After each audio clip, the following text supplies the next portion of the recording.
महाराष्ट्र दिनाच्या पार्श्वभूमीवर खोपोलीत पार पडलेल्या आढावा बैठकीत आमदार महेंद्र थोरवे यांनी राजकीय समीकरणांना जोरदार धक्का देत भव्य पक्षप्रवेश सोहळा घडवून आणलाय. ठाकरे सेनेतील तसेच राष्ट्रवादी काँग्रेसमधील अनेक कार्यकर्त्यांना आपल्या नेतृत्वाखाली एकत्र आणत थोरवेंनी शहरातील राजकारणात आपले वर्चस्व पुन्हा अधोरेखित केले.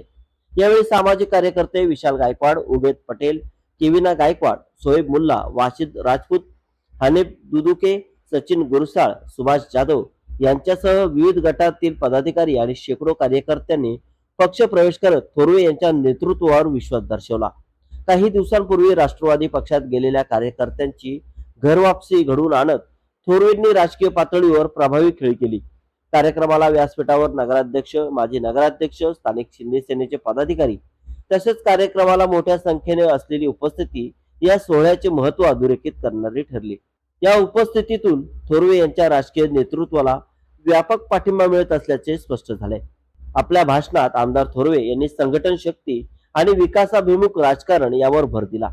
खोपोलीच्या विकासासाठी सर्वांनी एकत्र येणे ही काळाची गरज आहे. पक्षात येणाऱ्या प्रत्येक कार्यकर्त्याला संधी आणि सन्मान मिळेल असे सांगत त्यांनी कार्यकर्त्यांना जबाबदारीची जाणीव करून दिली.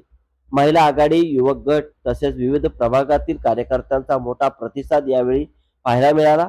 विविध स्तरावर नवीन पदाधिकाऱ्यांची नियुक्ती करून त्यांना नियुक्ती पत्रक देण्यात आले. यामुळे संघटन अधिक मजबूत करण्यासोबतच नव्या नेतृत्वाला संधी देण्याचा स्पष्ट संदेश देण्यात आला. एकूणच महाराष्ट्र दिनाच्या पार्श्वभूमीवर झालेली ही आढावा बैठक आणि त्यासोबतच भव्य पक्ष प्रवेश सोहळा हा आमदार महेंद्र थोरवे यांच्या नेतृत्वाखाली खोपोलीतील बदलत्या राजकारणाचा स्पष्ट संकेत मानला जात असून आगामी काळात याचे दूरगामी परिणाम दिसून येण्याची शक्यता वर्तवली जात आहे.